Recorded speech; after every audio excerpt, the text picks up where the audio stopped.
আর আল্লাহ নবী চান যে মুসলিম উম্মাহ নেতৃত্ব দানকারী জাতি হোক, গোলাম জাতি না হোক। কেননা নেতার আত্মসম্মান থাকে, মিথ্যুকের কোনো আত্মসম্মান থাকে না। চান দেখি আল্লাহ নবী বলছেন, আল্লাহুম্মা আউযুবিকা মিনাল মা'সামি ওয়াল মাগরাম, আল্লাহ আমি পাপ থেকে বাঁচতে চাই, ঋণ থেকে বাঁচতে চাই। আর এক দোয়াই বলছেন, আল্লাহুম্মা আউযুবিকা মিনাল হাম্মি ওয়াল হুজন, বলতে বলতে ওয়াজালি'দ দাইন, ঋণ থেকে বাঁচতে চাই। আল্লাহ নবীকে জিজ্ঞেস করা হলো কেন ঋণ থেকে বাঁচতে চান? তিনি বললেন, ইজাস্তাদানা রাজুল, মানুষ যখন ঋণ নেওয়া শুরু করে তখন মিথ্যা বলা শুরু করে। তাহলে মিথ্যা যেন না বলতে হয়, এই জন্য আল্লাহর নবী কি নিতে চান না?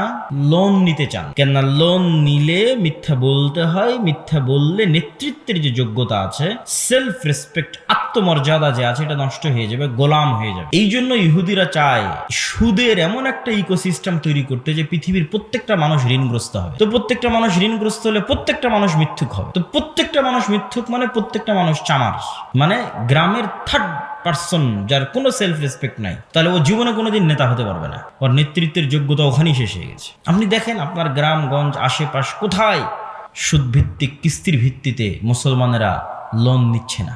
গ্রামে গঞ্জে ঘরে ঘরে সবাই ঋণী এবং সবাই মিথ্যুক। আল্লাহর নবী যেহেতু বলেছেন সেহেতু সত্য। আপনিও বাছাই করে দেখতে পারেন, যতজন কিস্তির ভিত্তিতে লোন নিচ্ছে তারা সবাই মিথ্যার আশ্রয় নিচ্ছে না নিচ্ছে না। সে নিজে মিথ্যা বলতেছে, তার স্ত্রীকে মিথ্যা বলাচ্ছে, তার সন্তান সন্ততিকে মিথ্যা বলাচ্ছে। তাহলে পুরো একটা মিথ্যুক পরিবার থেকে নেতার জন্ম হতে পারে, ইসলামের নেতৃত্ব দিবে ওই নেতার জন্ম হবে না। তারেক বিন জিয়াদ, মোহাম্মদ বিন কাসেম, ওমর ইবনুল খাত্তাব, খালিদ বিন ওয়ালিদ, এদের জন্ম হবে, গোলামের জন্ম হবে।